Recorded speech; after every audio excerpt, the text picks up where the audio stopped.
자, 일단 산업 영역 중에서 이제 면접 때, 특히 직무 면접 때 물어볼 수 있는 영역들이죠. 최근에는 인공지능이 여러 시스템을 많이 입히고 있고, 이게 이제 자동화, 스마트 물류, 스마트 팩토리랑도 연관이 굉장히 많이 되죠. 그래서 인공지능에 대해서 실제로 여러분들이 숙지를 많이 해주셔야 되고요. 이 부분은 물류 쪽에 있어서는 이제 이 산업 4차 혁명의 흐름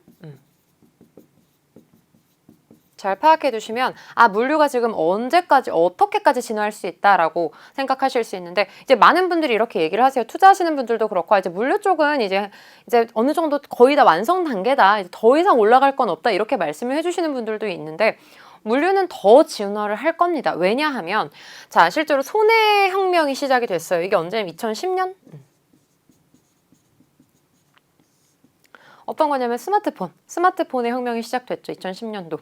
이때 제가 왜 기억하냐면은, 이때 제가 이제 처음 입사하고 나서 원래 뭐 회사 공지나 스케줄이나 이런 거를 이렇게 지나가다가 원래 PC방 가가지고 하기로 했었거든요.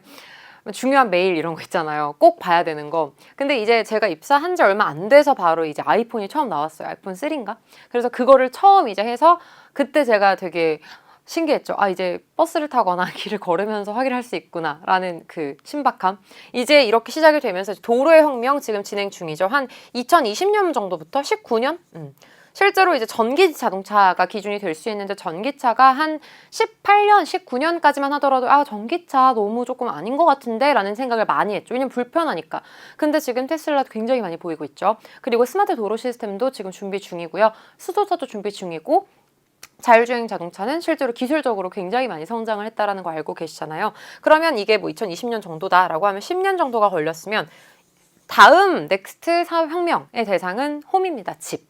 스마트 시티. 이제는 도시 자체가 이제 AI가 입혀지면서 자동화 시스템이 되는 거죠. 그래서 실제로 이제 저기 옆 동네 미국 같은 경우에는 월마트가 이런 시스템을 활용을 해서 월마트에서 주문을 하면 직원들이 와가지고 생수를 이제 뭐 냉장고에다 채워준다거나 이런 식으로 아예 편리한 시스템, 초개인화된 그런 시스템과 같이 연결이 되고 있기 때문에, 이 도로에서 스마트 홈으로 들어갈 수 있는 이 시스템은 물류에게 있어서 더 많은 기회를 줄 수 있는 거죠. 그러니까 사람이 집에 없다고 하더라도, 아니면 받아줄 수 있는 사람이 없다고 하더라도, 이제 실제로 이런 택배나 물류 산업 자체가 좀 더 기계화가 될 수 있다라는 거, 자동화가 될 수 있다라는 게 엄청난 기회여서 이 AI 시스템에 대해서는 굉장히 많이 주목을 하고 있을 겁니다. 그리고 이게 실제로 글로벌 탑 10으로 들어가는 데 있어서는 이런 자동화 시스템이 더 중요하기 때문에, 왜냐면 인력이 그렇잖아요. 인건비 이런 부분들도 많이 절감을 할 수 있고, 훨씬 더 이제 더 대규모 산업이 될 수 있겠죠. 그래서 더 팽창이 가능한 쪽이 바로 이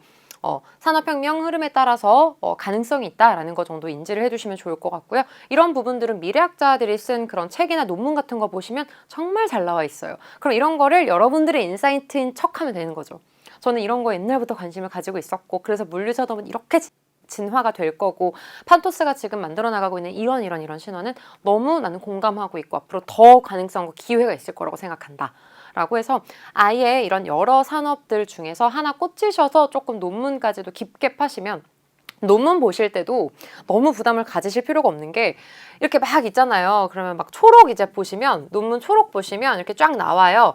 그러면 이제 이론적 배경이 뭐고, 실제로 이제 결과가 어땠고, 그러니까 배경이나 이제 증명 자료 같은 것들, 그리고 그러니까 분석 내용 이런 거 볼 필요 없어요.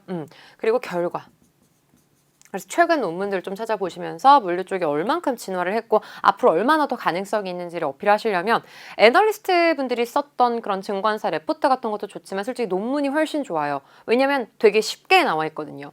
근데 이거 그래서 뭐 리스 보통 이제 논문, 학술지, 거기 그 사이트 가가지고 찾아보시잖아요. 너무 토할 것 같아, 나는 글 많이 읽는 거 싫어, 이러지 마시고 신문기사 몇백 개 읽는 것보다 차라리 논문 하나를 잘 보시는 게 면접에서는 훨씬 더 많이 활용이 가능하다는 거. 그래서 그런 키워드 넣어주시고, 내가 이런 가능성을 보고, 이러한 성장 가능성을 보고, 이러한 안정성을 보고 내가 지원을 했다라는 식으로 연결을 해주실 수 있으면, 사실 제일 좋은 게 최근 사기업은 그냥 이 기업의 자체를 칭찬을 하는 것보다 이 물류 업계 자체가 현재 어떤 상황이고 그 안에서 판토스가 어떤 식으로 자리매김을 하고 있고 그 방향에 대해서 얼마나 공감을 하는지 그리고 그 부분에 대해서 얼마나 재원을 할 수 있는지가 그 관심도의 기준이거든요.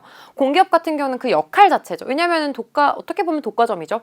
왜냐면은 이거는 국가적으로 실제로 이제 필수적인 자원이고 인프라다 보니까 그 역할 자체에 대해서 포커스를 맞추는 거라면 이런 사기업 같은 경우는 그 업계 흐름 그 중에서 이 기업이 어떤 위치인지 그리고 앞으로 어떤 방향으로 나갈 수 있을 건지에 대해서 명확하게 제시를 해주셔야만 얘가 우리 기업에 관심도 있고 바로 업무를 투입되더라도 이 업계를 잘 알고 있으니까 금방 적응을 하겠구나라고 생각을 하겠죠. 그래서 경력 순으로 뭔가 좋은 점수를 받는 게 아니라 관심도 순이 실제로 더 좋다라는 거 생각을 해주시면 되겠습니다.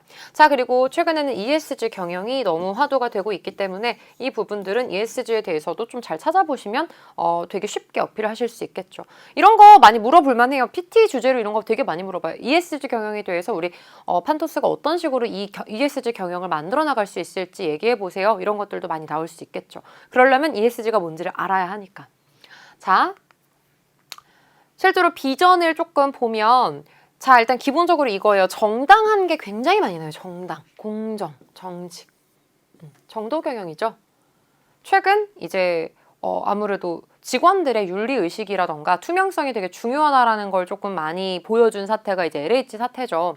그래서 사람은 사실 뭐 유혹에는 약한 것이 당연하나 내 개인의 잘못이 이제 기업 전체로 이제 벌어질 수 있다라는 걸 굉장히 좀 절감하게 되는 사례인데 실제로 기업들은 얼마나 긴장을 할까요? 그래서 면접 보실 때에도 나는 특히나 이제 그런 분들이 많아요. 뭐 나는 효율을 추구한다. 나는 굉장히 성과주의자다. 이런 얘기를 많이 하시는데 뭐 반대로 나는 과정을 중시한다. 나는 항상 과정에 최선을 다하는 거니까 이렇게 하면서 본인의 윤리성에 대해서 얘기를 많이 해주시거든요. 그것뿐만 아니라 실제로 개인의 윤리가 기업 윤리로도 연결될 수 있다는 걸 많이 알고 있기 때문에 저는 특히 LG의 정도 경영에 굉장히 공감합니다. 뭐 이런 식으로 얘기를 해주실 수 있으면 이제 조직 적합도에 더 많이 부합이 될 수 있겠죠.